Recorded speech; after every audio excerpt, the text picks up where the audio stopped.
तो rectification of error की बात चल रही थी, बेसिक बातें कर ली थी, रेक्टिफिकेशन ऑफ एरर को ही आगे बढ़ाते हैं। सबसे पहले तो ठीक तरह से ये क्लैरिटी ले लेते हैं कि रेक्टिफिकेशन ऑफ एरर बेसिकली कितने तरह का होता है।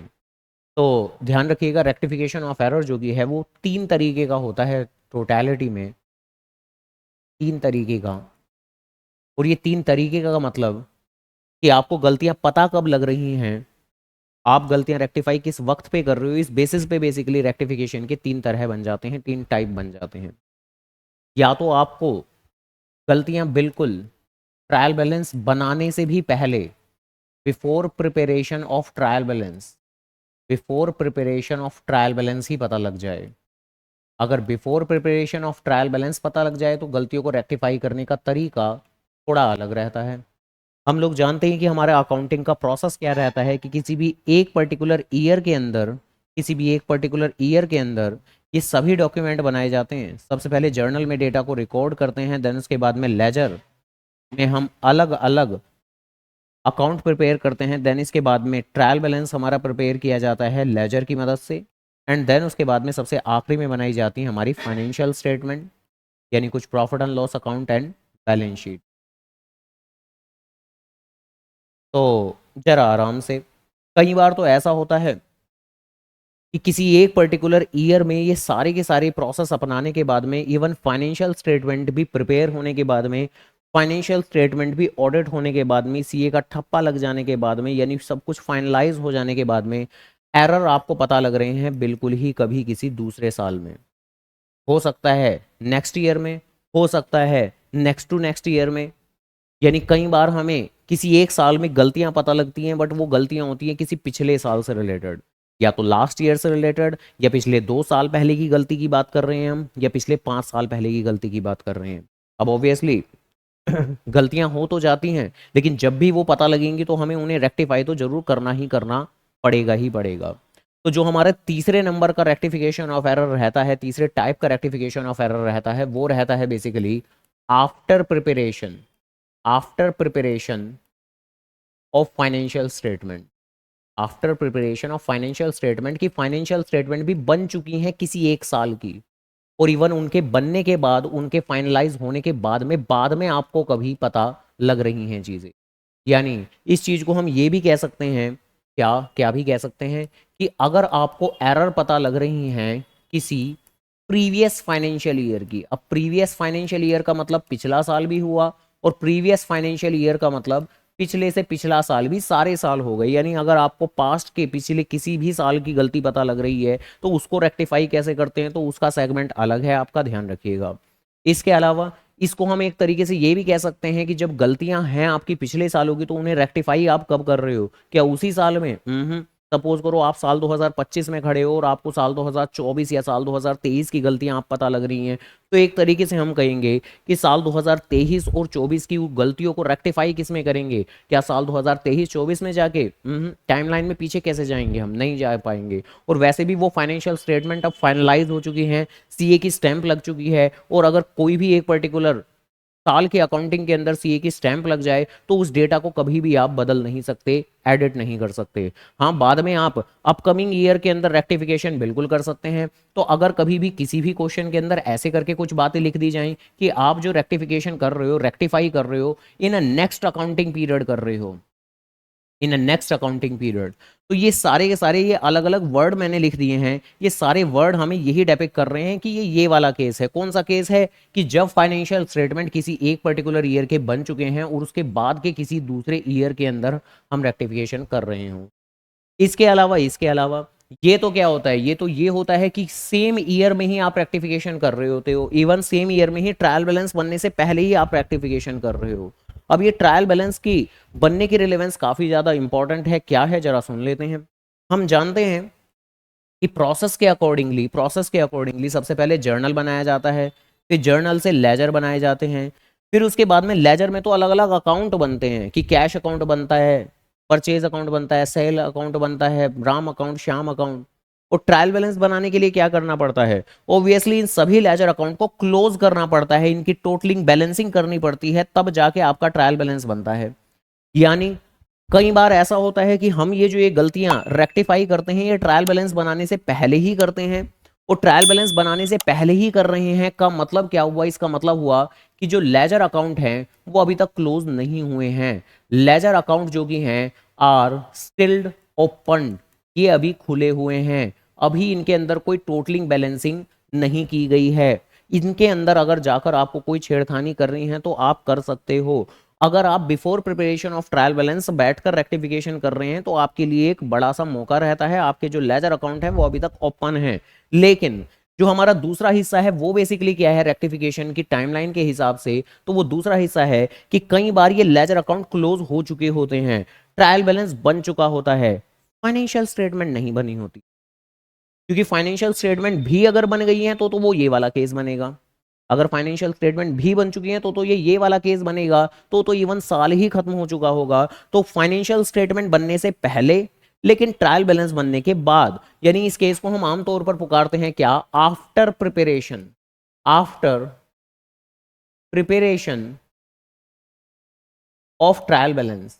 ये जो दूसरा केस है ये है after preparation of trial balance. और इसकी सेंस क्या निकालोगे आप? तो ट्रायल बैलेंस बन चुका है। अब ट्रायल बैलेंस अगर बन चुका है तो पक्की बात है, क्या पक्की बात है? कि जितने भी आपके लेजर अकाउंट हैं डेफिनेटली क्लोज हो चुके होंगे। क्या अभी भी आपके लेजर अकाउंट कोई ओपन होंगे? तो जवाब है ना।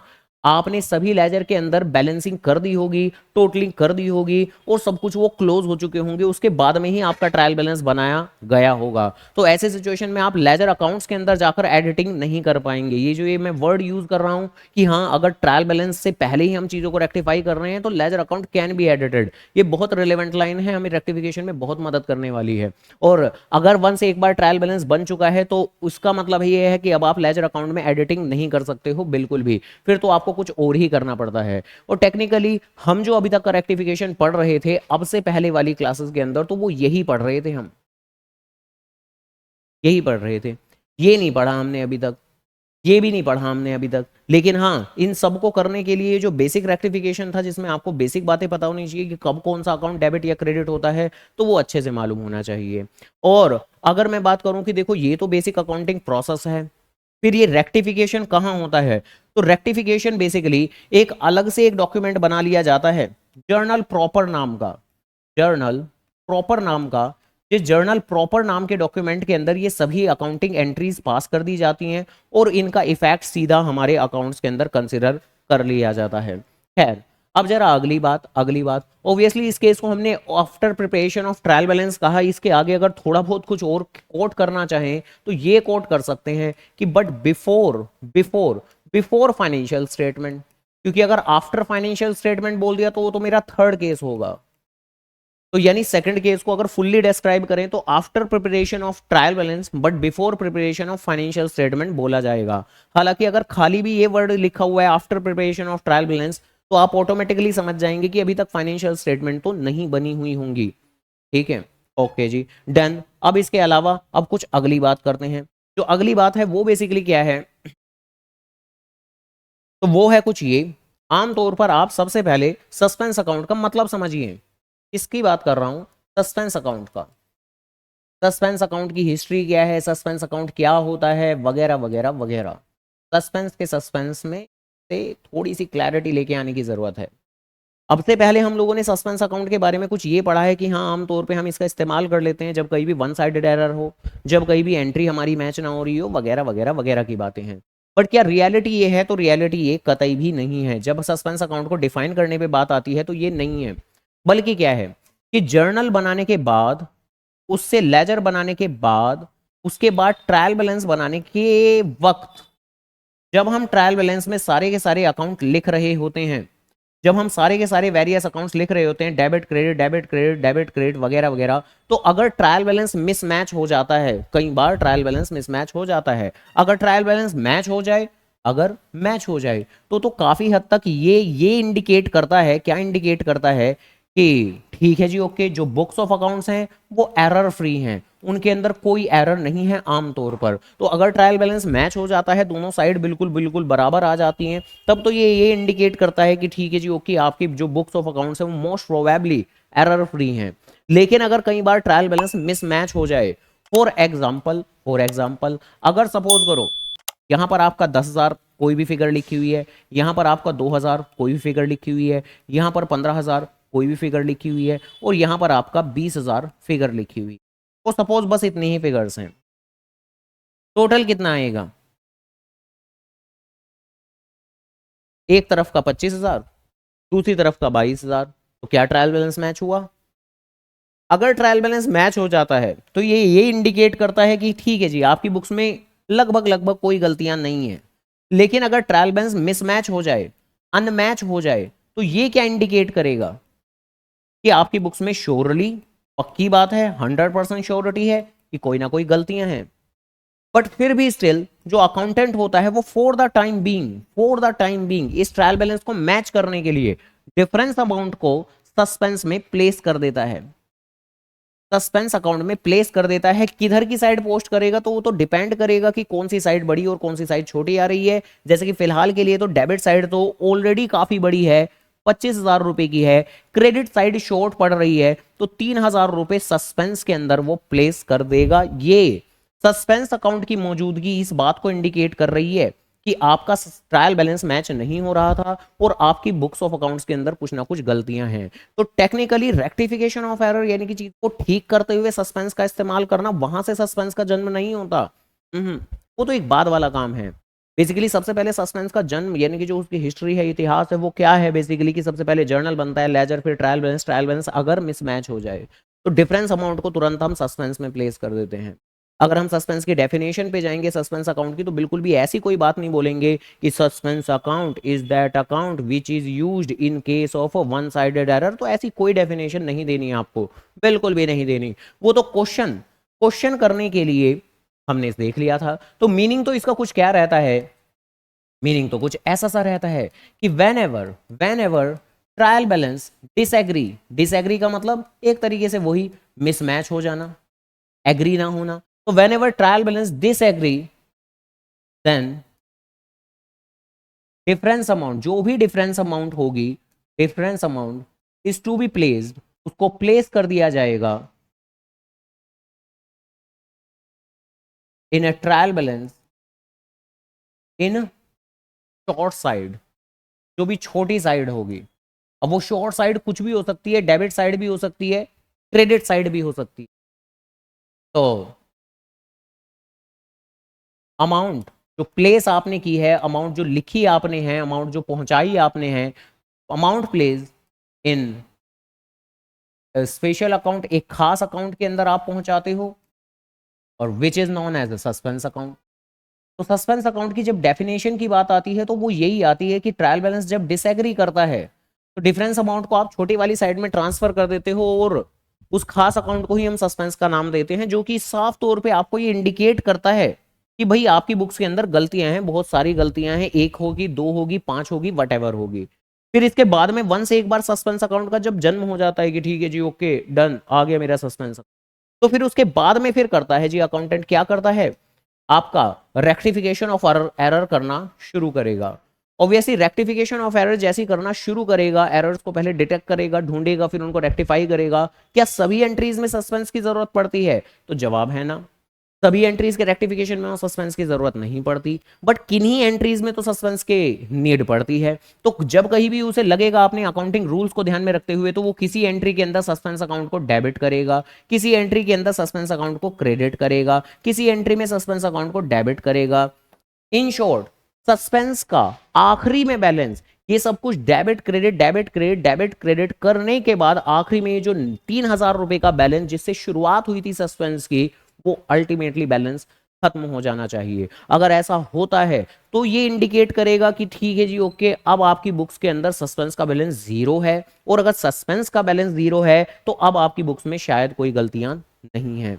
अगर सस्पेंस का बैलेंस फिर भी स्टिल बच जाता है तो इस बात का मतलब है अभी भी आपने काफी गलतियां तो रेक्टिफाई कर ली हैं, लेकिन अभी भी कुछ गलतियां मौजूद हैं। तो ऐसे करके बातें, तो देखो ये है हमारा बेसिक बेसिक सस्पेंस का मीनिंग, जिसको हम आज की क्लास के अंदर थोड़ा सा और कंक्रीट क्वेश्चंस की मदद से कर भी लेंगे। अब जरा आराम से, आमतौर पर सस्पेंस का इस्तेमाल करते कहां हैं हम? वन साइडेड एरर्स के केस में, सही बात है। और सस्पेंस अकाउंट का जन्म कब होता है? जब आप ट्रायल बैलेंस बना रहे होते हैं। लेकिन जैसा कि हमने पढ़ा कि हमारा जब हम ट्रायल बैलेंस बना रहे होते हैं तब सस्पेंस अकाउंट का जन्म होता है। लेकिन अगर ट्रायल बैलेंस बनाने से पहले ही अगर हम एरर्स को रेक्टिफाई कर रहे हैं, अगर हम ट्रायल बैलेंस बनाने से पहले ही लेजर बनाते वक्त ही, यानी अभी तक लेजर अकाउंट ओपन है, वो अभी तक क्लोज नहीं हुए हैं, अभी तक तो पता ही नहीं है ट्रायल बैलेंस मैच होगा या नहीं होगा, सस्पेंस आएगा कि नहीं आएगा, तो यानी इस बात का मतलब ये हुआ कि आपका सस्पेंस अकाउंट का तो जन्म तक नहीं हुआ। जिस चीज का जन्म ही नहीं हुआ उसका इस्तेमाल कैसे कर सकते हैं हम? तो यहां पर सबसे पहली बात तो जो अच्छे से माइंड के अंदर रिटेन करनी है वो क्या, कि ये जो ये हम सस्पेंस सस्पेंस सस्पेंस सस्पेंस चिल्लाते रहते हैं ना, ये इस सिचुएशन के अंदर ही चिल्ला पाते हैं हम।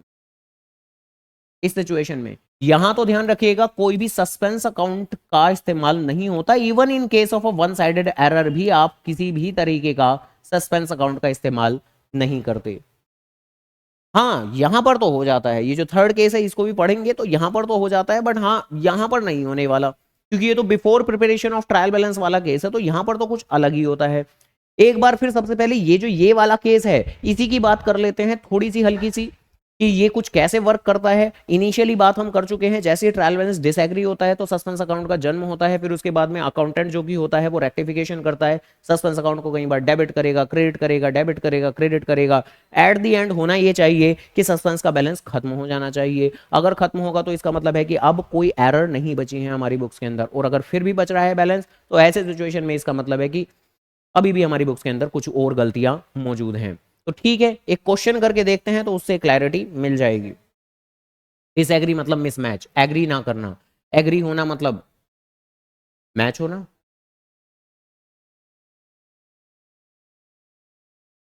सही बात है, मगर आमतौर पे मैं कोई भी चीज इंसर्ट करता हूं अकाउंट की फॉर्म में, है ना, खत्म कैसे करूं किसी चीज, यानी कोई भी अकाउंट को मैं डेबिट या क्रेडिट करता हूं तो उससे वो चीज क्रिएट होती है, खत्म कैसे करूं मैं किसी भी चीज को। अब यहां पर ट्रायल बैलेंस के अंदर अलग अलग काफी सारे अकाउंट लिखे होंगे, कैश अकाउंट लिखा होगा। अब तुम कह रहे हो कि मैं 25 को नीचे गिरा दूं, तो किसको नीचे गिराऊं, ये कैश के बैलेंस को 10,000 या फर्नीचर के बैलेंस को 15,000, ऐसे कैसे गिरा सकता हूं, क्योंकि मुझे इनिशियली तो पता ही नहीं होता कि गलती है कहाँ, कैश अकाउंट में या फर्नीचर अकाउंट में। इनिशियली तो नहीं पता होता, तो इनिशियली बेसिकली किसी भी एक चीज को कम करना तो समझदारी की बात नहीं है, बल्कि उनको तो एज इट इज रखना पड़ेगा हमें। एक नई चीज अपनी तरफ से इंसर्ट कर सकते हैं जिसको पुकार देते हैं सस्पेंस अकाउंट। अब ये कहना कि नहीं सस्पेंस का ही नेगेटिव बैलेंस से शुरुआत कर दो अकाउंट्स में आमतौर पे नेगेटिव फिगर्स बहुत कम दिखाई जाती हैं, हमेशा पॉजिटिव फिगर्स ही दिखाई जाती हैं। नेगेटिव तो तब दिखाई जाती हैं अगर बेटर डिस्क्लोजर उससे मिल रहा हो तो। खैर, तो खैर तो इस क्वेश्चन के अंदर देखते हैं बेसिकली, तो जहां पर क्वेश्चन के अंदर इस बार टॉप से जरा रीड कर सकते हैं और बड़े आराम से बातें समझ में भी आ जाएंगी। जहां पर ये तो सारे के सारे अलग अलग मेरे एरर दिए हुए हैं जिनको हमें रेक्टिफाई करना है, जिसमें से किसी केस में ऑब्वियसली सस्पेंस अकाउंट का इस्तेमाल होगा और किसी में नहीं होगा। शुरुआत में क्या दिया हुआ है, कह रहे हैं कि करेक्ट द फॉलोइंग एरर, नीचे दिए गए एरर्स को रेक्टिफाई करें। Trial balance was out, was out का मतलब मैच नहीं हुआ, was out, mismatched, disagree by 493। Excess credit, credit excess था, अगर क्रेडिट एक्सेस था तो ऐसे सिचुएशन में क्या लगता है, शुरुआत में जब ट्रायल बैलेंस आउट था, मिसमैच था, तो सस्पेंस का बैलेंस किधर क्रिएट किया गया होगा, क्रेडिट में या डेबिट में, डेबिट में। तो यहां से हमें शुरुआती बातें तो ये समझ में आती है कि भाई सस्पेंस अकाउंट का जन्म हुआ होगा इस पहली लाइन के साथ में, और इस पहली लाइन के साथ में क्योंकि ज्यादा क्रेडिट था तो डेबिट बैलेंस के साथ सस्पेंस का जो कि है क्रिएशन हमने कर दी होगी, और उसके बाद में ये एरर्स रेक्टिफाई करनी शुरू की होंगी, जिसके अंदर कई बार सस्पेंस अकाउंट डेबिट, कई बार क्रेडिट, कई बार डेबिट, कई बार credit, at the end suspense का बैलेंस खत्म हो जाना चाहिए। अगर होगा खत्म तो basically there are no errors जो बची हैं आपकी बुक्स के अंदर, और अगर खत्म नहीं होगा तो एरर्स अभी बची हुई हैं। बाकी आमतौर पे क्वेश्चंस के अंदर हमेशा सस्पेंस अकाउंट आखिरी में बैलेंस हो जाता है, खत्म हो जाता है, उसका बैलेंस जीरो ही हो जाता है। खैर, जिससे कि आप लोग अच्छे से समझ पाए। अब जरा बारी बारी से कर लेते हैं, जैसे कि सबसे पहली एंट्री, सबसे पहली एंट्री जरा सोचो कि 100 रुपए किसी मिस्टर दास से मिले हैं और वो omitted to be entered in a cash book, वो कैश बुक में ही एंटर नहीं किए, तो कैश बुक में ही अगर एंटर नहीं किए तो एक तरह से रिकॉर्डिंग ही नहीं की। अब कैश मिल रहा है आपको तो कैश अकाउंट डेबिट होगा, कैश अकाउंट डेबिट होगा टू डी दास। बताओ ये पहली एंट्री में कोई दिक्कत, भाई इस बार कोई पोस्टेड जैसे शब्द तो है नहीं, अगर पोस्टेड जैसे शब्द होते तब तो वन साइडेड एरर मानता मैं, लेकिन पोस्टेड जैसा कोई वर्ड नहीं है यहाँ पर। इसके अलावा अगला जरा बताओ, रिटर्न इनवर्ड बुक, जो कि ओबियसली सेल्स रिटर्न बुक होती है हमारी। अब वो कास्टेड शोल, सेल रिटर्न का नेचर क्या होता है, डेबिट या क्रेडिट? डेबिट। तो अंडर कास्ट है तो उसे डेबिट ही करेंगे हम, तो रिटर्न इनवर्ड अकाउंट डेबिट करेंगे हम। और टू सस्पेंस, इसमें आएगा सस्पेंस, आ गया जी हमारा सस्पेंस की शुरुआत हो चुकी है अब। ठीक है जी, ओके। कितने से है, 100 रुपए से है। आगे थर्ड एंट्री बताओ, एक ऑफिस टेबल खरीदी है। अब ऑफिस टेबल खरीदी है तो कौन सा अकाउंट डेबिट होना चाहिए था, फर्नीचर अकाउंट डेबिट होना चाहिए था। गलती से परचेजेस में डाल दिया, तो ठीक है, जो करना चाहिए था वो कर देते हैं। फर्नीचर अकाउंट डेबिट करना चाहिए था, फर्नीचर अकाउंट को डेबिट कर देते हैं। और जो गलत कर दिया उसे रिवर्स कर देते हैं, यानी परचेज अकाउंट को क्रेडिट करके रिवर्स कर देते हैं। तो 300 रुपए के साथ में ये हो जाएगी जी हमारी। आगे टी पार्ट, कोई 375 375 rupees for wages for making the showcase. Showcase भी फर्नीचर का ही हिस्सा होता है आपका। अब माना वेजेस आप पे कर रहे हो, लेकिन किसके लिए कर रहे हो, शोकेस बनवाने के लिए, फर्नीचर बनवाने के लिए। तो ऐसे में ये वेजेस अकाउंट में नहीं जाना चाहिए था, ये तो रेलेवेंट फर्नीचर अकाउंट में ही जाना चाहिए था। जैसे कि wages paid for installation of machine जाता है मशीन अकाउंट में। अब wages paid for construction of showcase जो कि फर्नीचर का हिस्सा है, तो फर्नीचर अकाउंट में जाना चाहिए था, गलती से वेजेस में डाल दिया तो उसे रिवर्स कर देंगे हम 375। इसमें कोई नीड नहीं थी आपकी सस्पेंस अकाउंट की। आगे ई पार्ट, ई पार्ट जहां एक परचेज की है 67 की, हैज बीन पोस्टेड। इस बार तो आ गया पोस्टेड वर्ड, तो पोस्टेड वर्ड आ गया तो इस बार तो आएगा सस्पेंस पक्का, क्योंकि पोस्टेड वर्ड का मतलब है कि वन साइडेड एरर है आपका। और पोस्टेड वर्ड का मतलब है कि जो भी गलती है कहाँ है, सब्सिडरी बुक में या पार्टी अकाउंट में, पार्टी अकाउंट में। और परचेज करते वक्त पार्टी अकाउंट क्या होना चाहिए, डेबिट या क्रेडिट? हाँ, क्योंकि परचेज तो डेबिट होता है तो पार्टी नेम तो क्रेडिट होता है, तो पार्टी नेम क्रेडिट होना चाहिए 67 से। और पार्टी अकाउंट यानी ट्रेड पेबल में आपने 60 लिखा है। अब ये नहीं बताया किस साइड, तो सही साइड ही लिखा होगा। तो क्रेडिट करना चाहिए था 67 से, क्रेडिट कर दिया 60 से, तो अब आप और क्रेडिट कर दो, तो ट्रेड पेबल ही लिख देते हैं हम भी। तो ट्रेड पेबल 7 रुपए से और क्रेडिट कर देंगे हम, और सस्पेंस अकाउंट डेबिट हो जाएगा जी आपका। तो बताओ सही बात है। देन इसके बाद में एफ पॉइंट, एफ पॉइंट में क्या कह रहे हैं, कह रहे हैं एक चेक मिला था जो डिसऑनर हो गया। हमने कहा था कि डिसऑनर के केस में क्या होता है, हम सामने वाली पार्टी से फिर पैसा मांगते हैं, हम सामने वाली पार्टी को फिर डेटर बनाते हैं। और डेटर बनाने के लिए उस अकाउंट को क्या डेबिट किया जाना चाहिए या क्रेडिट? डेबिट। तो पीसी जोशी को डेबिट करना चाहिए। हमने तो पता नहीं कौन सा अकाउंट डेबिट कर दिया, या अलाउंस अकाउंट गलती से डेबिट किया है, तो इसको रिवर्स कर देंगे हम। तो पीसी जोशी अकाउंट डेबिट होगा मेरा, पीसी जोशी अकाउंट डेबिट होगा मेरा। और बस जो भी गलती से अकाउंट डेबिट कर दिया उसको रिवर्स कर देंगे, तो अलाउंस अकाउंट को क्रेडिट कर देंगे जी हम। और रिलेवेंट ट्रांजैक्शन है हमारी कितने की, 200 रुपए की। 200 रुपए, इसमें भी कोई सस्पेंस की जरूरत नहीं पड़ी है हमें। देन इसके बाद में आगे 1000 रुपए paid for purchase of a motorcycle for his personal use, for his personal use. तो मिस्टर दत्त कौन है, आप ही हो मिस्टर दत्त, तो हम ही है मिस्टर दत्त, और हमारे पर्सनल यूज के लिए हमने मोटरसाइकिल खरीदी, तो कौन सा अकाउंट डेबिट होना चाहिए था, हाँ, और गलती से कर दिया मिसलेनियस एक्सपेंसेस, तो डन। यहां पर भी वही नॉर्मल लॉजिक रहेगा कि जो करना चाहिए था वो कर दो, तो ड्राइंग अकाउंट डेबिट करना चाहिए था, और जो गलती से कर दिया उसे रिवर्स कर दो, तो मिसलेनियस एक्सपेंस को रिवर्स कर दें। तो बस 1000 रुपए के साथ ये हो गया जी, यहां पर भी कोई सस्पेंस की जरूरत नहीं पड़ी है हमें। देन आगे goods amounting to 100 had been return by a customer, एक कस्टमर ने वापस लौटा दिए, यानी ये क्या है, परचेज रिटर्न या सेल रिटर्न, सेल रिटर्न। और कह रहे हैं कि इसके रेस्पेक्ट में कोई एंट्री ही पास नहीं की गई। माना लिखा हुआ है वर टेकन इनटू इन्वेंट्री, लेकिन ये बात तो इररिलेवेंट है मेरे लिए। मुद्दा ये है उसकी कोई एंट्री पास नहीं की गई, तो एंट्री पास कर दो। तो क्या होगी सेल रिटर्न की एंट्री,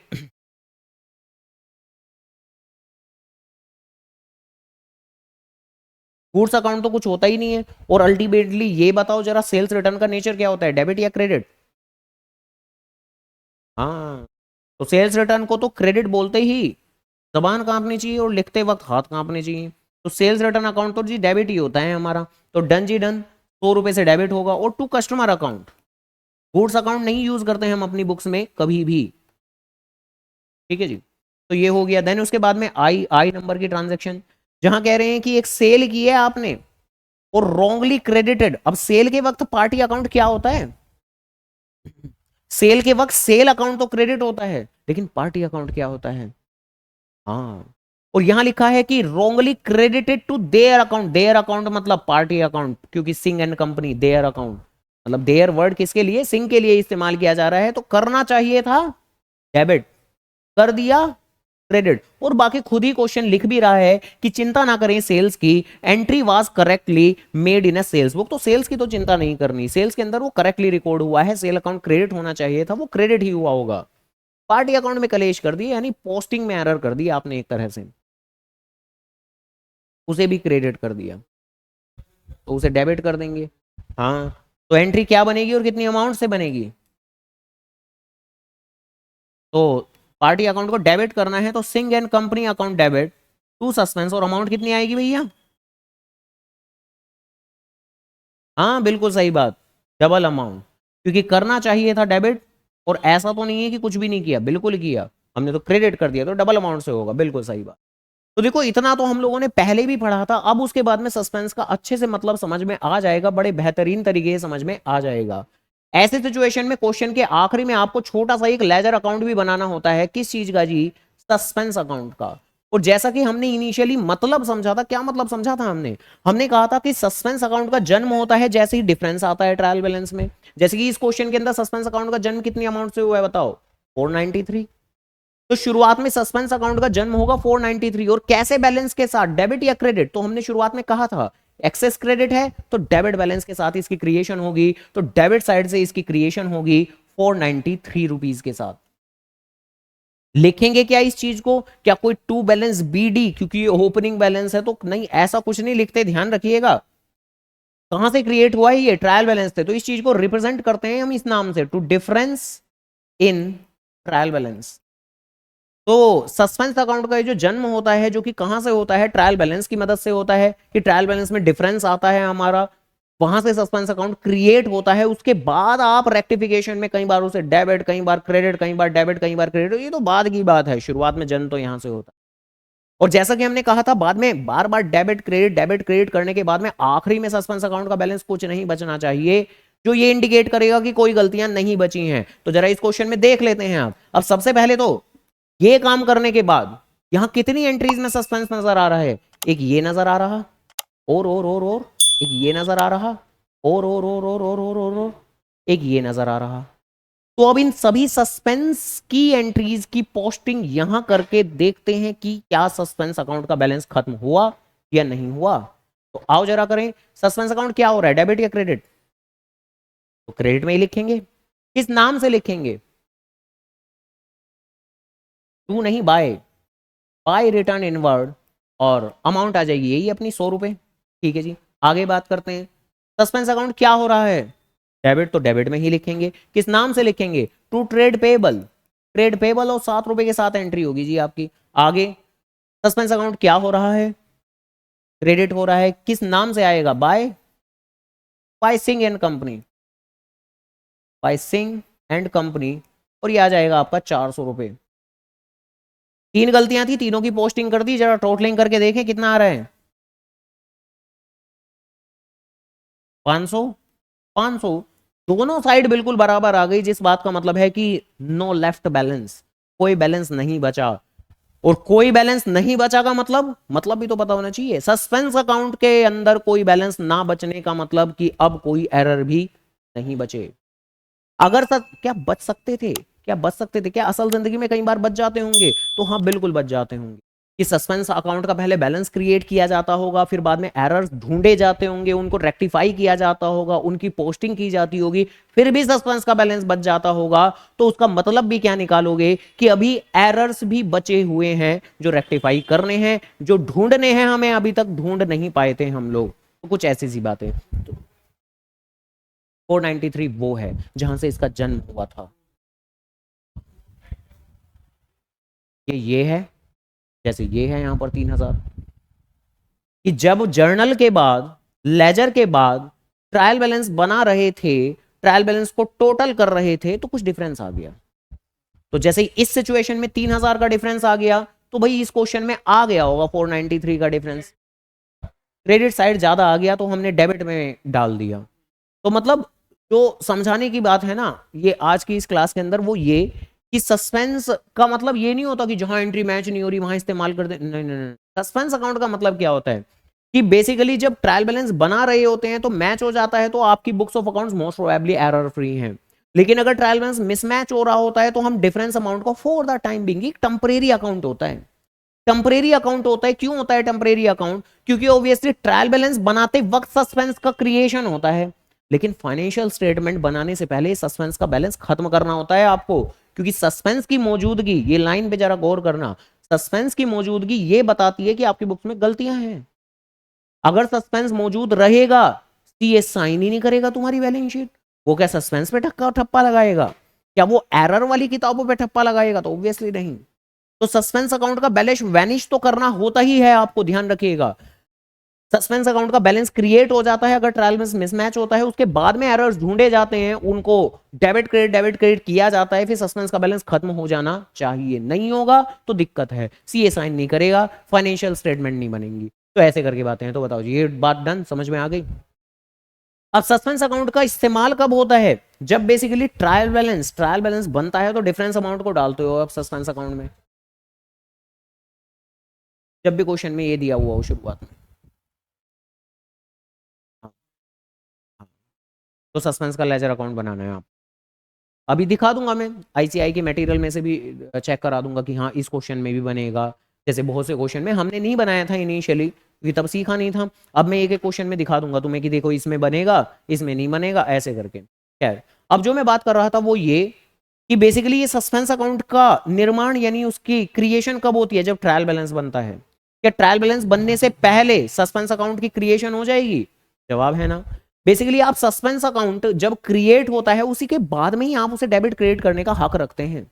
अगर सस्पेंस अकाउंट क्रिएट ही नहीं हुआ तो क्या आप उसे डेबिट क्रेडिट करने का हक रखेंगे? तो जवाब है ना। तो जैसा कि हमने कहा था, ये जो ये वाला केस होता है before preparation of trial balance, तो इस केस में आप बिल्कुल भी सस्पेंस अकाउंट का इस्तेमाल नहीं करते। Even in case of a one sided error भी आप सस्पेंस अकाउंट का इस्तेमाल बिल्कुल नहीं करते। ध्यान रखना।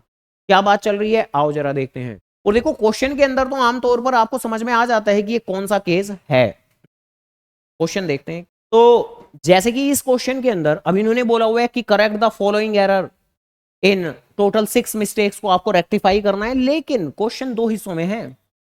Without opening a suspense account, bye opening a suspense account. और अब आपको पता होना चाहिए कि ये ओपन करना सस्पेंस अकाउंट, ना ओपन करना सस्पेंस अकाउंट, ये क्या है? ये पता है क्या है? ये यही कह रहे हैं, ये यही कह रहे हैं कि by opening a suspense account मतलब after preparation of trial balance. Without opening a suspense account की मानो कि वो गलतियां आपको ट्रायल बैलेंस बनाने से पहले ही पता लग रही हैं। तो क्वेश्चन किसी भी तरीके से बातें बोल सकता है आपको। कई बार ऐसे बोल देगा कि without opening a suspense account, bye opening a suspense account. कई बार ऐसे भी बोल देगा, यानी अगर इसी चीज को मैं दूसरे वर्ड्स में बोलूं तो इसको मैं बोलूंगा कि before preparation of a trial balance, और इसको मैं बोलूंगा after preparation of a trial balance. तो किसी भी तरीके से क्वेश्चन बोल सकता है। बाकी अभी मैं धीरे धीरे और क्वेश्चंस के अंदर भी तुम्हें रीड करके दिखा दूंगा कि हाँ इस तरह की लैंग्वेज हमें मिल जाती है। हमें पता होना चाहिए कि इन लैंग्वेजेस का मतलब क्या है, मतलब क्या है। हाँ बिल्कुल, आफ्टर वाला। तो सबसे पहले सबसे पहले आफ्टर वाले की बात कर लेते हैं। ठीक है जी, ये जो ये सेकंड पार्ट है इसी की बात कर लेते हैं। देन फर्स्ट पार्ट तो बहुत आसान लगेगा, जो फर्स्ट पार्ट है वो तो सेकंड से भी आसान लगेगा। खैर, तो जो सेकंड पार्ट है जिसके अंदर हम कह रहे हैं कि by opening a suspense account, यानी यहां हम सस्पेंस अकाउंट का धड़ल्ले से इस्तेमाल कर सकते हैं, कोई दिक्कत की बात नहीं है। और ये वो केस है जब ट्रायल बैलेंस बनाने के बाद की बात चल रही है। ठीक है जी, ओके। क्या होने वाला है? Sales book total showed. बताओ क्या होगा सबसे पहला पार्ट? भाई सेल्स का नेचर क्या होता है? क्रेडिट, तो क्रेडिट ही करेंगे क्योंकि शॉर्ट है हमारा। तो suspense account debit, suspense account debit to sales account. हाँ, क्योंकि सेल्स का नेचर क्रेडिट होता है इसलिए। ठीक है, बढ़ता तो उल्टा कर देते। वो लिखा नहीं था हमने कि सब बुक का अपना नेचर होता है, परचेज का डेबिट, सेल्स का क्रेडिट, ऐसे करके। अंडर कास्ट में नॉर्मल करते हैं, ओवर कास्ट में तो उल्टा कर देते हैं। ठीक है, आगे बढ़ जाते हैं। जहां ये लिखा हुआ है कि goods worth 150 return by Green and company have not been recorded anywhere, कहीं रिकॉर्ड ही नहीं हुआ। अब कहीं रिकॉर्ड ही नहीं हुआ तो रिकॉर्ड कर लेते हैं। Return by Green and company, तो ग्रीन एंड कंपनी ने लौटाया है, आप नहीं हो ग्रीन एंड कंपनी, किसी और ने लौटाया, तो आपको लौटाया, सेल्स रिटर्न है ये। तो obviously sales return account debit, sales return account debit to Green and company, sales return account debit to Green and company, और अमाउंट आ जाएगी हमारी 150।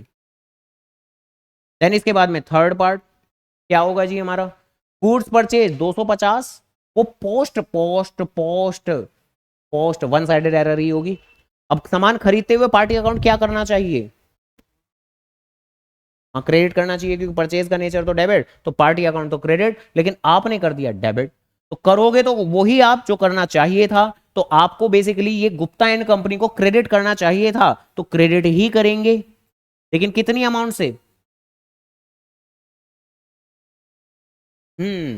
500, सही बात, डबल अमाउंट के साथ, क्योंकि करना था क्रेडिट और रिवर्स कर दिया, उल्टा कर दिया, डेबिट कर दिया।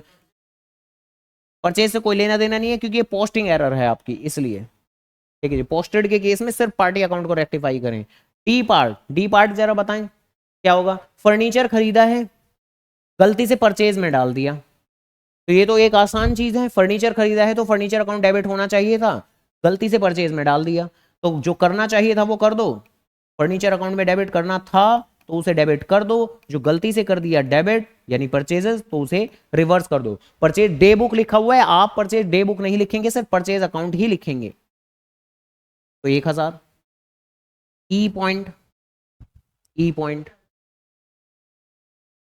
हाँ तो गुलाब एंड ब्रदर्स से खरीदा है तुमने, पार्टी अकाउंट में थोड़ी ना कुछ गलतियां हुई होंगी भाई, रियलिटी इज दिस, फर्नीचर खरीदा है तो फर्नीचर टू गुलाब करना होगा, आपने टू परचेज टू गुलाब कर दिया होगा, तो गुलाब तो बेचारा सही है, क्रेडिट होना चाहिए था, क्रेडिट ही हुआ होगा, तो आपको गुलाब की चिंता नहीं करनी, गुलाब को जाने दो। खैर, point number E, discount received, discount received from Red and Black 15 has not been entered, entered, has not been entered का मतलब होता है एक तरह से रिकॉर्डेड, यानी रिकॉर्ड ही नहीं हुआ।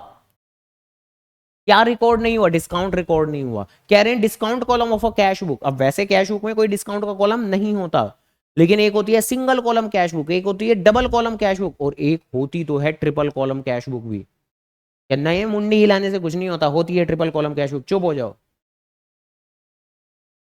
खैर, बाकी ये बातें क्लास 11th के अंदर भी बता दी जाती हैं, क्योंकि एक आधे किसी एमसीक्यू क्वेश्चंस के अंदर आती हैं ये वाली बातें, कि ट्रिपल कॉलम कैश बुक होती है, जिसके अंदर वो तीसरा कॉलम डिस्काउंट के नाम का ही होता है। तो मुद्दे की बात, ये बात उन्होंने उसी पर्सपेक्टिव में लिखी है, आपके लिए तो आसान ही रहने वाली है। पहले बस इतना बताएं, डिस्काउंट का मिलना फायदा है या नुकसान, और फायदे तो क्या होते हैं, डेबिट या क्रेडिट, हाँ हमेशा यही जवाब देना, और हमेशा ही गलत होते। एसेट बढ़ता है तो डेबिट, घटता है तो क्रेडिट, चुप हो जाओ। अगर डिस्काउंट एसेट होता, अगर डिस्काउंट एसेट होता तो बैलेंस शीट की एसेट साइड में ना दिखाते, दिखाते हैं, P&L के क्रेडिट साइड में दिखाते हैं, नहीं दिखाते। तो बेसिकली ध्यान रखना, एसेट वो चीजें होती हैं जो आपको आज नहीं बल्कि आज भी और आगे आने वाले कल में भी फायदा दे रही हैं, डिस्काउंट उनमें से नहीं।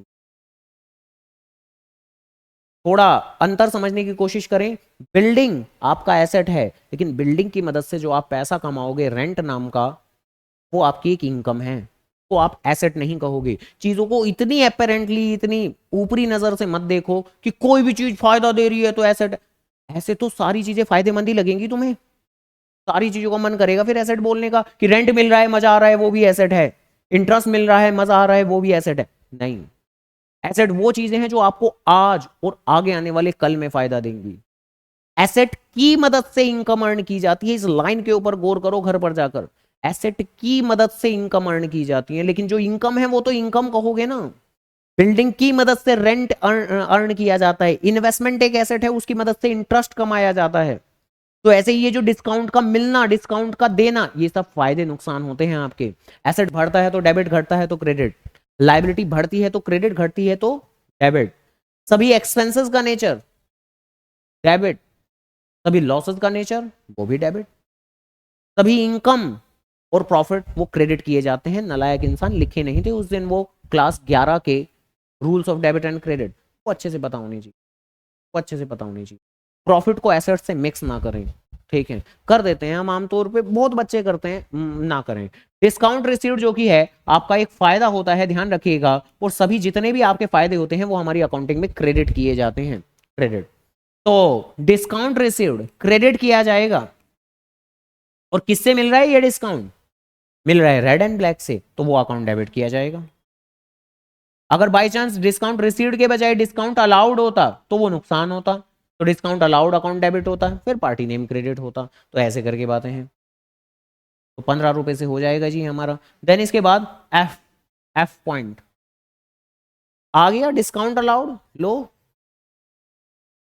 क्या ही दिक्कत है। तो डिस्काउंट अलाउड जिसके बारे में लिखा हुआ है इन्होंने कि discount allowed to G Mohan and company has not been entered, same language है तो सेम इंटरप्रिटेशन रहेगी कि रिकॉर्ड नहीं हुआ डिस्काउंट कॉलम में। हालांकि हालांकि अब देखो, अगर ये बाद वाली लाइन ना लिखते, सपोज करो ना लिखते, तो मैं क्या बोलता पता है? मैं क्या बोलता, जो मैं बोल रहा था कि भाई डिस्काउंट रिसीव्ड तो क्रेडिट होता है, तो डिस्काउंट अलाउड तो क्या होगा? डेबिट होगा। और अगर वो आखिरी लाइन ना लिखते तो यहां पर मैं क्रेडिट में क्या लिखता? Party name. मैं लिखता जी मोहन एंड कंपनी, लेकिन अब इन्होंने आखिरी लाइन लिख के कलेश डाल दी है क्या?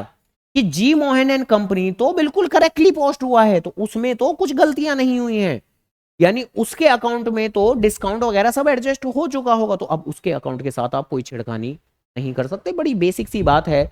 रेक्टिफिकेशन ऑफ एरर के अंदर अगर कभी भी किसी भी चीज को लिख दिया इन्होंने कि ये तो करेक्टली हुई है जी, आपकी सेल तो करेक्टली हुई है, तो सेल के साथ कोई छिड़खानी नहीं चलेगी।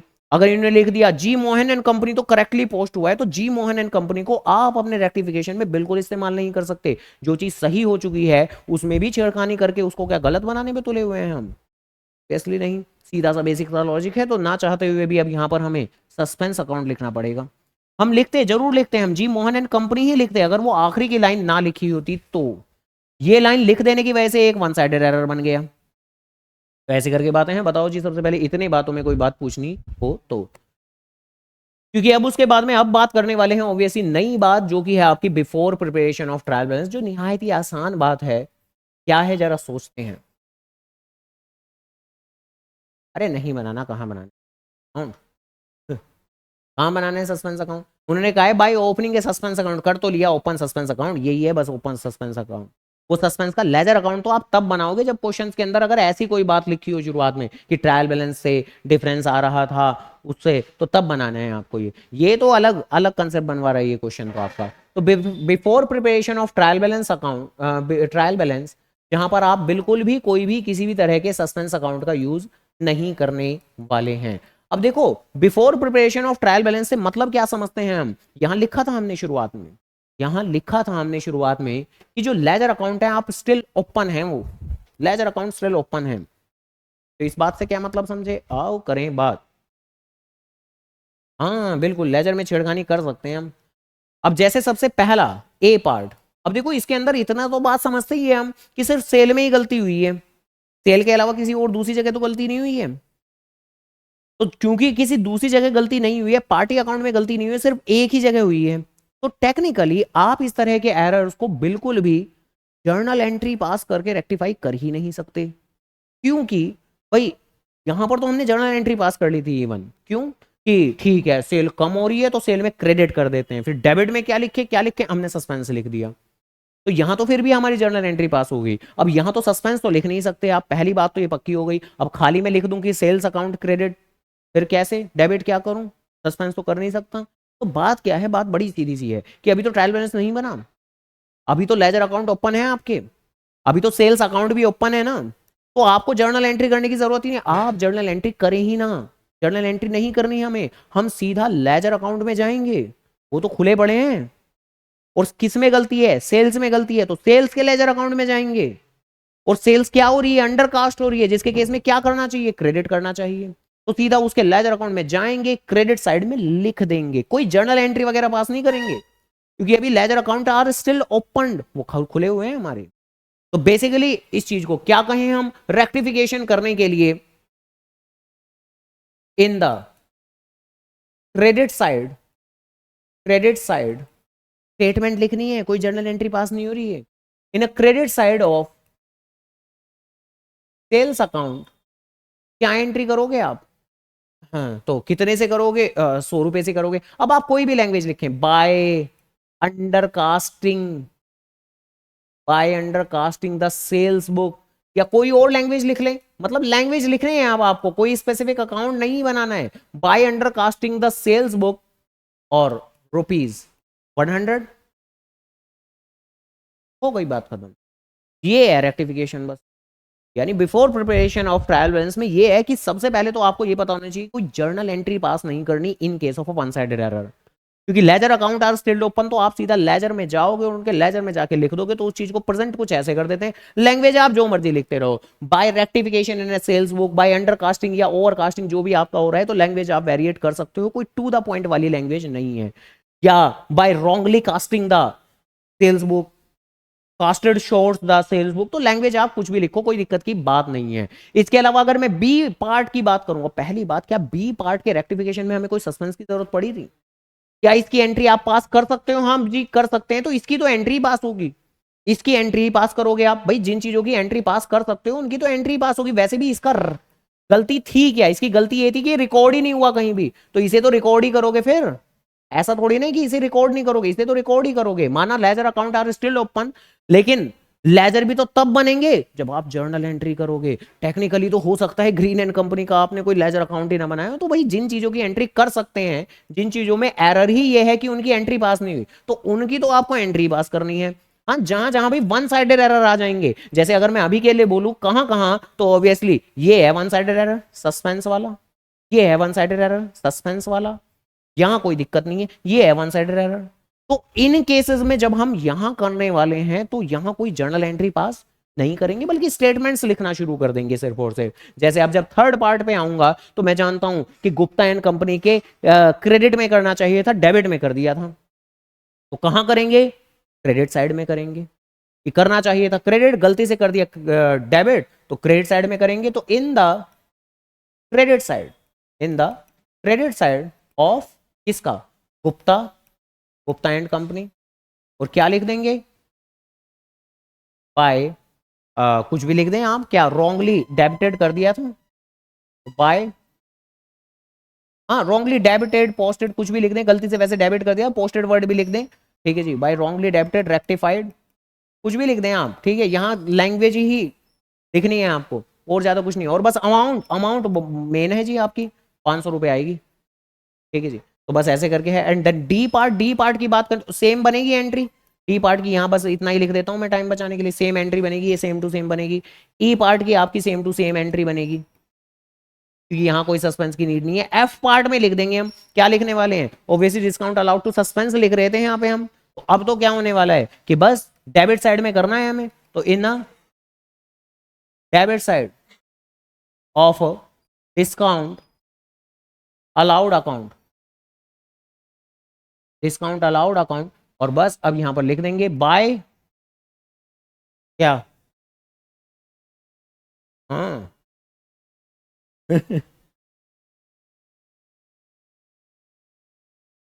कुछ भी लिख देंगे, बिल्कुल सही बात, कुछ भी लिख देंगे, बट थोड़ा सा रिलेवेंट होना चाहिए। तो बस बाय रॉन्गली क्या कर दिया था हमने गलती से हमने गलती से डिस्काउंट अलाउड ये जो की था वो एंटर नहीं किया था, यानी रिकॉर्ड नहीं किया था। तो खैर रॉन्गली वर्ड तो गलत रहेगा, क्योंकि गलत तरीके से रिकॉर्ड नहीं हुआ, बल्कि रिकॉर्ड ही नहीं हुआ, गलती तो ये है। तो बाय, हाँ, ओमिटेड डिस्काउंट अलाउड, ओमिटेड का मतलब रिकॉर्ड ना करना, ठीक है जी। और बस अमाउंट है हमारी कितनी? 18 रुपये, हो गई बात खत्म। तो बताओ जी, के बात समझ में आ गई है? ठीक है, पक्का, ठीक है। जैसे थोड़े बहुत अगर क्वेश्चंस देखें, ठीक है जी। अब शुरुआत के जैसे कि थोड़े बहुत क्वेश्चंस के अंदर गौर कराता हूँ। और देखो जिन क्वेश्चंस में कुछ भी स्पेसिफाई नहीं होता, जैसे कुछ अब इस क्वेश्चन में, ठीक है, ये क्वेश्चन नॉर्मल है, इसमें उन्होंने शुरुआत में कुछ भी नहीं लिखा, मतलब आप कर कब रहे हो rectification? Before preparation of trial balance, या बाद में ट्रायल बैलेंस के, या फाइनेंशियल स्टेटमेंट के बाद में, तो कुछ भी नहीं दिया हुआ। तो ध्यान रखना, जब कहीं भी कुछ भी मेंशन नहीं होगा, तो आपका नॉर्मल ये वाला ही केस आपका एप्लीकेबल होगा, यानी जो आप 11वीं क्लास में पढ़ते हुए आ रहे थे, ये वाला। तो when ever nothing is mention, तो भैया ये वाला केस आप अप्लाई करके चलोगे, यानी जो आपका नॉर्मल केस रहेगा, यानी जहां आप सस्पेंस अकाउंट का बड़े आराम से इस्तेमाल कर लेते हैं बिना किसी दिक्कत, हाँ ओपन करके, ठीक है। तो अगर कुछ भी स्पेसिफाई नहीं होगा, तो ये वाला केस आपका एप्लीकेबल होगा। जैसे इलिस्ट्रेशन नंबर 3 के अंदर कुछ भी स्पेसिफाई नहीं है, इवन स्पेशल हाँ ये रहा, इसमें भी कुछ भी स्पेसिफाई नहीं है, तो ठीक है, इसको नॉर्मली करना है आपको। ठीक है, इसके अलावा अब आगे रीड करा देता हूँ। इलिस्ट्रेशन नंबर 4 तो कर ही लिया है, इलिस्ट्रेशन नंबर 4 की तो बात कर ही ली है हमने।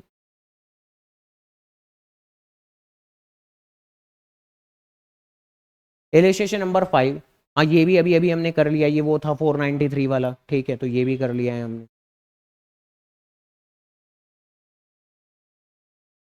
ठीक है, अब जैसे इस क्वेश्चन के अंदर इन्होंने इस क्वेश्चन के अंदर भी कुछ भी स्पेसिफाई नहीं किया, वो बस इतना बताया हुआ है कि ये एरर्स हैं जो डिटेक्ट हुई हैं, इनको रेक्टिफाई करो।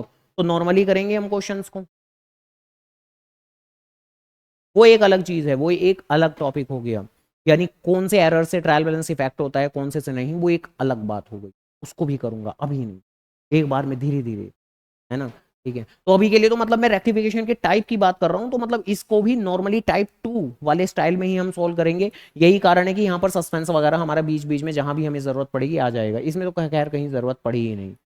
अ, इसके अलावा अब जैसे यहाँ इन्होंने लिखा हुआ है यूजिंग ए सस्पेंस अकाउंट, तो यूजिंग ए सस्पेंस अकाउंट यूज कर सकते हो, तो फिर से टाइप 2 ही आ गया हमारा। हाँ, अगर लिख देते विदाउट यूजिंग ए सस्पेंस अकाउंट, तो सबसे टाइप 1 वाला आ जाता है हमारा, जहां हमें स्टेटमेंट्स लिखनी होती हैं। तो ठीक है, यहां पर तो सस्पेंस अकाउंट का यूज कर सकते थे आप।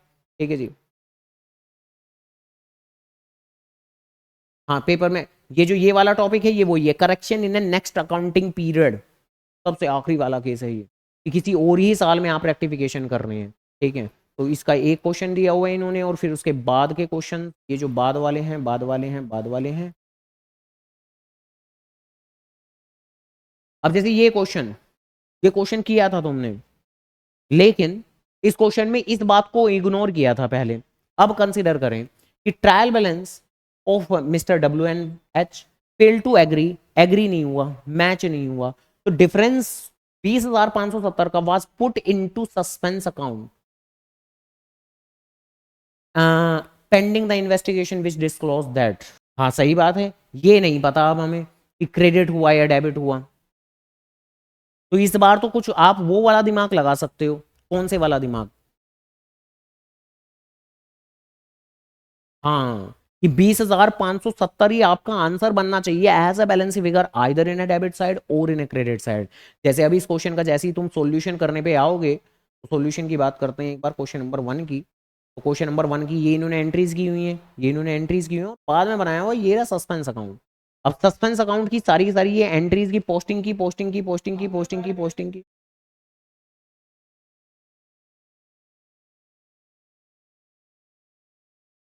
वो ट्रायल बैलेंस से डिफरेंस आया था ना। हाँ लिखना चाहिए, अब क्या करें, थोड़ी बहुत ये कर देते हैं ना, लो उन्होंने भी लिखा हुआ है bye difference in trial balance. अरे बताओ ऐसे करते हो। ठीक है, कौन सा किया था हमने, इलिस्ट्रेशन नंबर 4 किया था। वो ही लिखते हैं, अब ये कहीं डीट की तरह बाय बैलेंस BD लिख देते हैं, तो मैं क्या करूँ। ये टू डिफरेंस इन ट्रायल बैलेंस ही है। ठीक है, यही लिखा जाता है आमतौर पर। ठीक है, क्योंकि बैलेंस BD CD ना लिखने का कारण क्या होता है, बैलेंस BD CD उन चीजों के अंदर यूज करते हैं जो चीजें रियल अकाउंट्स होते हैं आपके। रियल अकाउंट मतलब जो वाकई में एक सच्चे अच्छे अकाउंट है, जैसे cash account, bank account, machine account, furniture account, जो हमारे परमानेंट अकाउंट हैं, उनमें हम BD CD यूज करते हैं। तो टेम्परेरी अकाउंट है, आता है जाता है, बस ऐसा ही होता है। ठीक है, तो इनके केस में BD CD ना ही यूज करें तो ज्यादा अच्छा रहता है। ठीक है, बाकी इन्होंने कर लिया है, उसको करने के पीछे का एक कारण जबरदस्ती का लॉजिक ये ले सकते हैं कि इन्होंने शुरुआत में बैलेंस दिया नहीं था हमें, और यही जबरदस्ती का ही लॉजिक है। हालांकि यहाँ पर आप टेक्निकली इन सारी चीज़ों को ऐड करके अगर आप bye difference and trial balance भी लिख दोगे तो कोई गलती नहीं होगी। ठीक है आपका। ठीक है, तो ये तुम्हारा सबसे पहला क्वेश्चन था। और उसके बाद अगर बात करूँ तो हाँ ये रहा दूसरे क्वेश्चन में भी यही है कि ट्रायल बैलेंस जो कि है, यू फाइंड दैट कि debit is an excess by 150। इस बार तो बता दिया, debit is an excess by 150, तो बैलेंस क्रेडिट में डालेंगे by difference and trial balance. फिर इन सभी चीज़ों को रेक्टिफाई करेंगे, और फिर उसके बाद में सस्पेंस अकाउंट बनाएंगे। ठीक है जी, तो जैसे कि इन्होंने इस सॉल्यूशन के अंदर बनाया हुआ होगा, ये रहा। तो सस्पेंस अकाउंट बनाया हुआ है, क्रेडिट में bye difference and trial balance लिखकर सारी एंट्रीज की पोस्टिंग करके, इस क्वेश्चन के अंदर ये बैलेंस CD बच गया। इस बात का मतलब क्या हुआ, हाँ, तो अभी गलतियां हैं और वो किया हुआ है कि क्लोजिंग बैलेंस को कैरी फॉरवर्ड कर दिया, वो काम अगर ना भी करें तो चलेगा।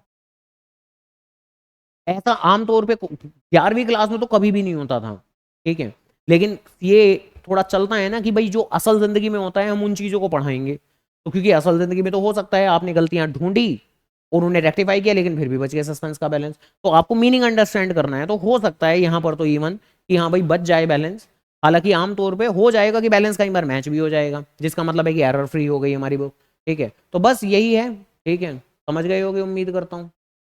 और बस अब थर्ड पार्ट बचा है आपके रेक्टिफिकेशन का।